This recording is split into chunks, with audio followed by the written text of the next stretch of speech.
This video is going to contain spoilers for The Fallout on Amazon Prime.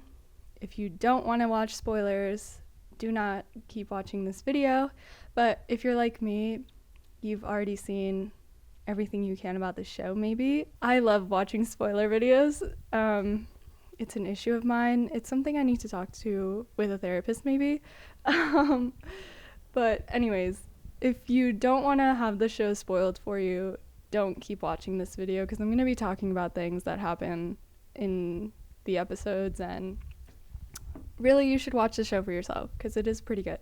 So we meet these three characters, and obviously there's a bunch of other characters in the show, but these are the three that we're going to be following a lot and learning the most about their story. Let me start from the top again. So Lucy is this girl from a vault, and basically before this nuclear event happens, there's this company called Vault-Tec, and they are creating a bunch of different vaults. I don't know if they're across the country or if they're only in California, because right now the series stays within California. But basically they build these vaults underground where humans can survive after nuclear war to avoid radiation and avoid whatever's left over after a nuclear event. Basically, in the vaults, I don't know how many people are in each vault, but in Lucy's vault, it seems like there's about 50-ish people. And anyways, we open up the first episode meeting Lucy, and Lucy is like petitioning for her to be able to get married. And it's super weird. But anyways, then we find out that there are two other vaults that are right next door to hers. So it's Vault 31 and Vault 32. And Lucy is from Vault 33. Basically, the people from Vault 32 come to Vault 33 so that Lucy can meet the person that she's going to marry. And they just kind of like assign someone to her, I guess. I don't want to get ahead of myself, but basically we find out that these people were raiders from the outside. So they have come into the vault to basically raid Vault 33, and I'm not really sure what their goal was, but it was either to take resources or just like kind of take over and then live in the vault. I'm not entirely sure. It doesn't really matter. Anyways, I will say one funny point about this episode is that Lucy sleeps with this guy, and once I found out that he was a raider, my first thought was like, ew, she just had sex with this guy, and who knows the last time he showered. Like, girl, good luck with that UTI in this nuclear world. Like, I don't know why, but it was just like, I was just like, girl, she is gonna get a fucking STD or UTI from this guy. Like, no, UTI guaranteed. I just thought that was so funny because it's like, I don't know. I feel like as a girl, that's just what you think about. So after that, basically what happens is that they kidnap Lucy's dad, this woman named Moldaver. She's like the leader, and like everybody above ground and I guess some people below ground, like in the vaults, know who this woman is. But basically, yeah, so Lucy is super upset about all of this. Oh my gosh, the gore in this show is actually insane. I was not expecting that from the show at all, but they show intense fight scenes and intense like gore, like Game of Thrones level gore. So it was something that I wasn't expecting, but just beware if you are going to watch this show. And if you don't really like that, maybe avoid this. But I mean, it's not too bad. It's not like it's like every second of the show, but I will say the moments that are gory, they are gory. I'm a person who is not crazy about gore. I mean, I love a slasher film, but it's not something that I'm like looking for in a movie or in a horror film. Like something like The Terrifier is not something that's super calling my name, but maybe I'll watch because everyone's talking about it. Anyways, that's a super huge side note there. So Lucy is obviously upset that her dad is kidnapped, and okay, something else I want to mention. So Lucy's little brother at least I'm assuming it's her younger brother, is Moises Arias, who we all know from Hannah Montana as Rico. It kills me that he is her little brother. At least right now I'm thinking that it's her little brother because that's how they kind of play it out. But this man, like, I understand that he has like this like younger look and he's short and, you know, he can play someone younger, but he cannot play someone this young. Like, he definitely looks like he's like 27 and he's playing her younger brother, and Lucy looks like she's like 20. So it just doesn't make any sense, but I do love him as an actor, so I'm like, okay, whatever, it's fine. But it just is funny to me because it's like, were there no other actors? Like, I'm sure there's like a million people who want to become an act. Whatever. That's besides the point. I don't know if I've said this yet, but Lucy, being upset that her dad got kidnapped, she decides that she's going to leave the vault and go up to the world above ground and try to find her dad. I'm going to get into this more, but it just... Lucy, girl. I'm glad that she does this whole journey because it is a really interesting journey to follow, but whatever. So her cousin and her little brother help her out of the vault. So she leaves the vault. She is a super, super naive person. She's been raised in this world that is obviously super sheltered from what's actually going on above ground. They think that nobody's above ground. They think that nobody survived the blast and that they're the only survivors. And on top of that, they think that in a certain amount of years, I forget what they say exactly in the show, but they do say like, oh, it's in 20 years, we'll be able to finally leave the vault and go repopulate the earth, or like go reestablish the earth. So she's coming from this world where she genuinely thinks that nobody is above ground, and also that the people from the vault are basically going to be the savers of the world and are going to come and show, if there are people above ground, they're going to show them the right way to do things.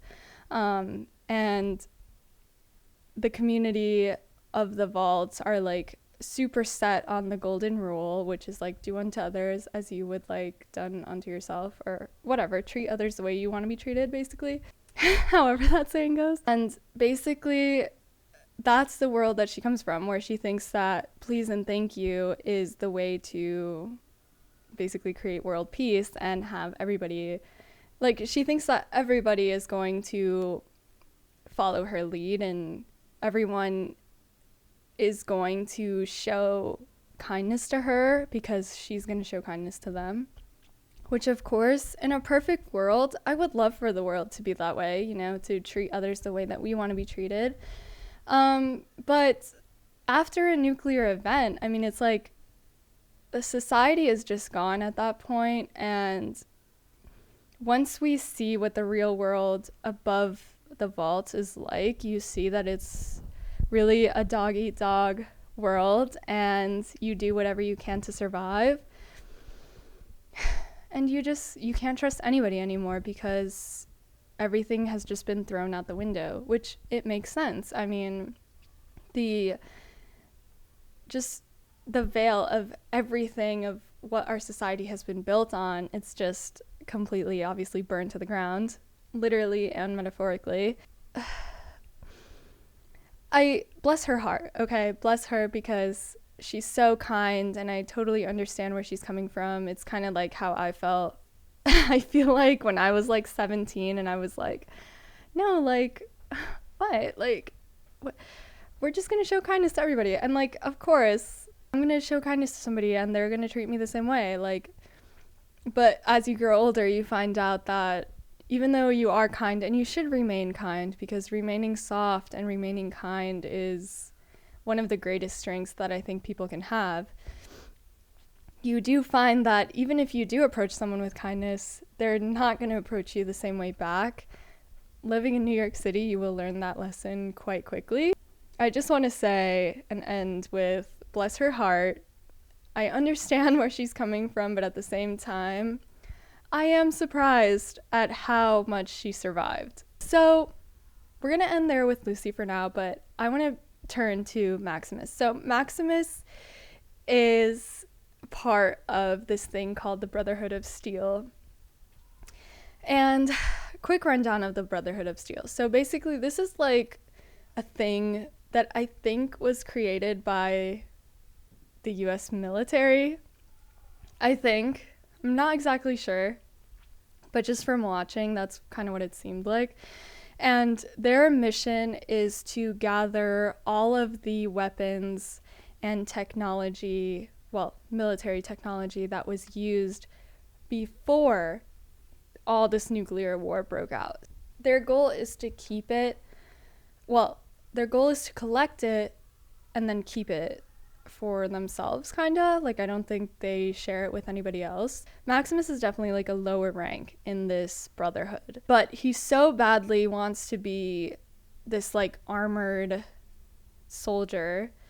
And I'm not sure if all of them are called Titus, but the one that he joins is called Knight Titus. Maximus is also someone who I think is kind of similar to Lucy in the sense that he's almost a little bit naive, because okay, let me not get ahead of myself. So here's where I'm confused. The Brotherhood of Steel, and feel free to explain this in the comments, but I won't be offended. I want to know. So the Brotherhood of Steel, it seems like this kind of like military-esque brotherhood. It's kind of giving like Marines, like, you know how the Marines have their brotherhood. It seems like this like military brotherhood, the Brotherhood of Steel, has like basic military training throughout their days there. Like, they attend classes and you see them like doing activities outside. My confusion is Maximus seems like he's kind of in his own little world. Well, first of all, when we meet him, he is getting beat up, which obviously sucks, but it seems like he obviously gets picked on. It's kind of confusing to me that they let Maximus get beat up so much, because it's like they're so set on this brotherhood, but they don't protect each other. And to me, it's something that would have been taught from the beginning. Like, this is a brotherhood. These people are your family. These people are your brothers. You're going to protect all of them, even if you don't like them.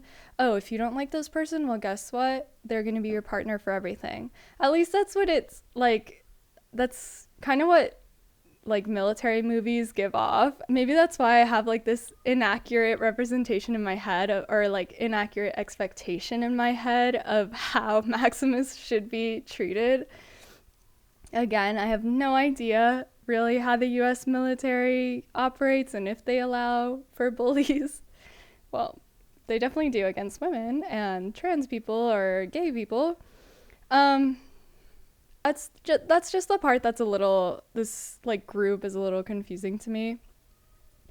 Anyways, Maximus becomes a squire to a knight. So basically that just means he's kind of like the assistant to this like really armored guy. But that guy ends up dying because he ends up getting attacked by a bear. And Maximus decides that he's gonna take the suit. Like, fuck it, I'm gonna get inside the suit and I'm gonna be the knight now. But Maximus, literally, it seems like he has no idea about like how to work the technology. Like, I don't know, it just, again, it makes no sense, because it's like you were in this like camp that seemed like they were teaching you things. Did you not learn anything? Like, this is where I'm like, Maximus is really in his own little world, because like, was he ever paying attention in class? I don't know. And maybe that this is like a gripe that is like kind of unnecessary and like whatever, irrelevant. But also, I will say this suit has so many design flaws. Like, it seems super hard to move around in. And also, there's a point in the show, I think it's episode either 5 or I think it's 5. Basically, Maximus has not revealed his identity, and he gets a new squire because they don't know that it's Maximus in the suit. They think it's still the knight, and everyone thinks that Maximus is the one who's dead, but that's obviously not the case. And Maximus's new squire was actually his bully back at the base camp of the Brotherhood of Steel. And one night, again, something that I think is so stupid, it's like, why would you trust this guy? And also, like, you guys were just now starting to form a bond. Like, don't just reveal your identity. Like, it was just bad timing. Anyways, he reveals that, hey, like, it's actually me, Maximus, in this, like, night suit. And the squire is like, what the hell? Like, you're gonna get in so much trouble. Like, I'm gonna go back to base camp without you. And turns off his suit from the outside because he has, like, this special key to turn him off. And Maximus is stuck inside the suit, like, basically sweating to death. And, like, I don't even know if he's getting oxygen at this point anymore. And the suit also provides him with hydration, so he's not getting water either. So just a huge design flaw. Like, why the hell would you make the off button on the outside and something that completely just, like, locks you in the suit? Like, there's no button on the inside that lets you escape. I'm sorry. Where were the human factors engineers? Okay, we needed them. They were too busy making the vaults. Okay, that's the problem. Anyways, the next character that we meet is the Ghoul. So the way we meet the Ghoul, this is super funny to me because, again, when I was watching this first episode, I felt like I watched 3 different shows in one episode because they were just so distinct from each other. And the third part, which is the Ghoul, is these 3 like Western, like super Western cowboy looking guys reach this like gravesite. And I guess if you find the Ghoul and you capture him and you bring him back, you were like to get a reward, I think. So they go there and they unleash the Ghoul. The Ghoul's coffin was like wrapped in chains too. And also there were these like IV bags that were hanging above his grave. And at a later point in the series, I think maybe around episode 3 or 4, Lucy is getting sick from the radiation, and Maximus gives Lucy an IV, and it's called Radway, but it's basically this medication that helps you with radiation sickness. And it looks super similar to the IV bags that the Ghoul was taking. So it makes me think that either Lucy is going to become a Ghoul. I just see like a connection there. And I think like obviously eventually it will get explained maybe. The Ghoul, God, he is a fucking dick at first. He is so just like one of the cruelest people ever. And like, again, it makes sense because he has lived. So this is a really important detail about the Ghoul. The Ghoul was a person, okay? And the Ghoul was actually an actor living in Hollywood, literally at a time before the first nuclear event. He was like this Western style actor before all of the nuclear events went down. And his wife actually was working for Vault-Tec at the time. And again, this was all before the actual nuclear war. We don't know this in the first episode, but all we know about him is that he's a fucking dick. And at first, you really don't like him because he's just so mean. He's just so mean. Especially when he meets Lucy, he just like hits her, like drowns her a little bit, like does not care about her story, doesn't care about where she comes from. But as we learn more about the Ghoul and his past, I personally started to have a little bit more understanding for him and understanding of why he was so mean to Lucy, and also just so like badass, cruel in general. It makes so much sense after learning his backstory. And so we don't learn this in the first episode. We learn this throughout the series, I would say. Like, there's a little bit of info in each episode. Again, like I mentioned, he was an actor. He was a Western style actor, and his wife worked for Vaultec. So his wife was like dead set on working super hard for Vaultec, because eventually we find out that she wants to make sure that when the nuclear war happens, her and her husband and their daughter, because they have a small daughter who's like 6 or 7 maybe, she wants to make sure that they have a spot in the best vault. That's what she says. She wants to make sure that they have a spot in the best one, because there's a lot. There's many, I think. So I don't know how many there are in total, but we know that there's a vault number 4. So I'm assuming it goes from like 1 to 33. At least that's what I know now. And he starts to get a little skeptical. He starts to get a little bit like, why is this job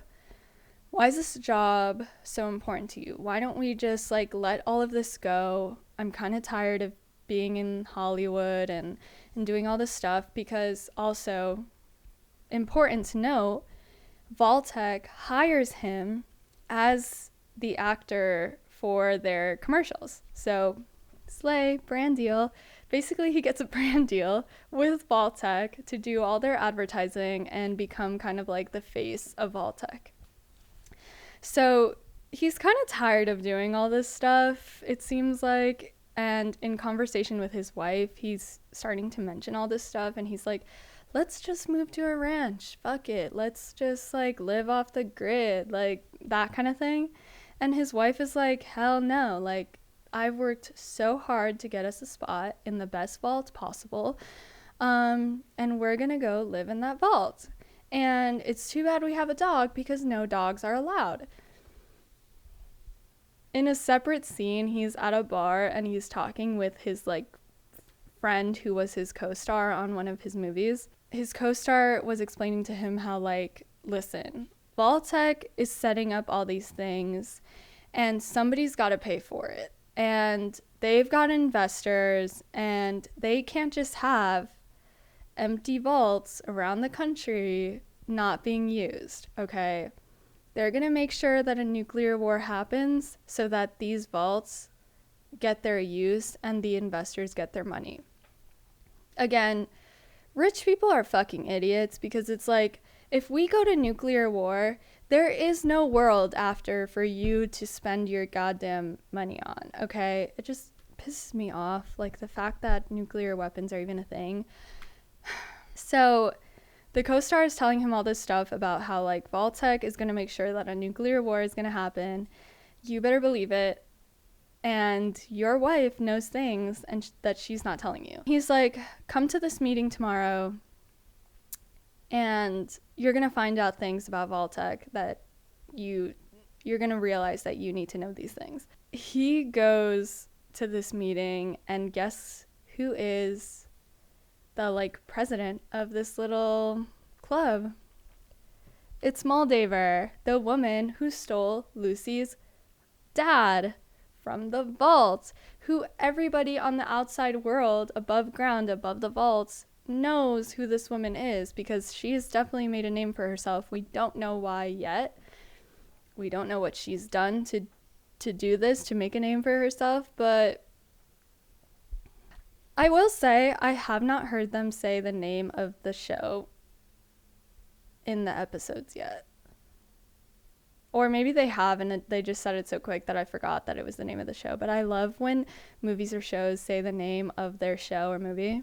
I'm just like, they said the name, they said the name, they said the title. I don't know if the ghoul is going to become a better person, you know, as a ghoul. But it's clear that at one point he was a good person. And it's clear that after a nuclear event, you become someone who you weren't. And the ghoul, again, I don't know if I mentioned this, but the ghoul has been alive for 200 years now, because it's at Lucy's time and her generation, it's post 200 years after the nuclear war. So this school has managed to stay alive by taking this like special medication that, again, we don't know what it is yet. But he's managed to keep himself alive. Granted, he is not in good shape physically, okay, but like his body is still up and running somehow for 200 years. 200 years. So, 200 years plus the like, I'm assuming he was like maybe 48 to 50 years old when we meet him as an actor. This man is old as hell, okay? He's really old. So it makes sense that he's become so cruel and hardened. And I'm sure once we learn about what actually has happened with his wife and his daughter, we're going to realize like really where his villain origin story comes from. I want to conclude this video by first of all saying that a part 2 of this video will be made, where I talk about the final 2 episodes of this series. This breakdown is pretty much only episodes 1 through 6. I just want to say that talk through about the finale will be coming, but I don't want to include it in this video or else it'll just be a little too long for my liking. My basic like overall concluding thoughts so far, and something that really came to mind, is that the characters that were made for this series, to me, in a way, they kind of all relate to each other. The main takeaway about these characters is that they are all such products of their environments.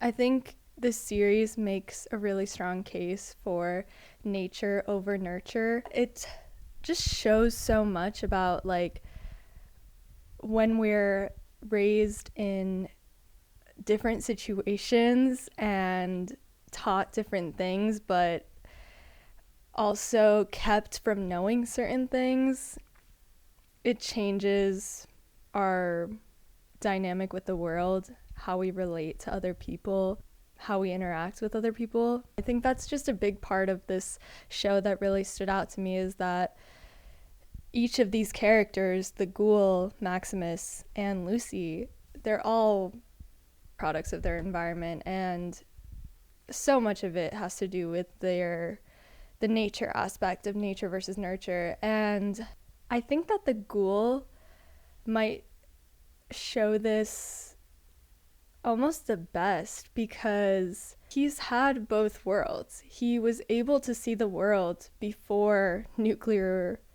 disaster, and after nuclear disaster, he, like I said earlier, became someone that he originally wasn't. I think he makes such a strong case for it. I think Maximus, we're still missing a little bit of his story. We know that he was found when he was like a baby, kind of, or like a toddler, but we don't know much about like why he was left alone or what happened after a knight from the Brotherhood of Steel finds him. I think this will be maybe something that will be explained in the last 2 episodes, hopefully, because I really want to get more of his story, because I feel like right now we don't have a well-rounded vision of who he really is. And I think Lucy, of course, I mean, she's also a perfect example of how your environment can shape your beliefs and your interactions with the world in general. I mean, she's so naive, but at the same time, I think at this point, unfortunately, in this post-nuclear war world, it's unfortunate, but I just don't see that happening. That just seems like a fairy tale. I've said this before.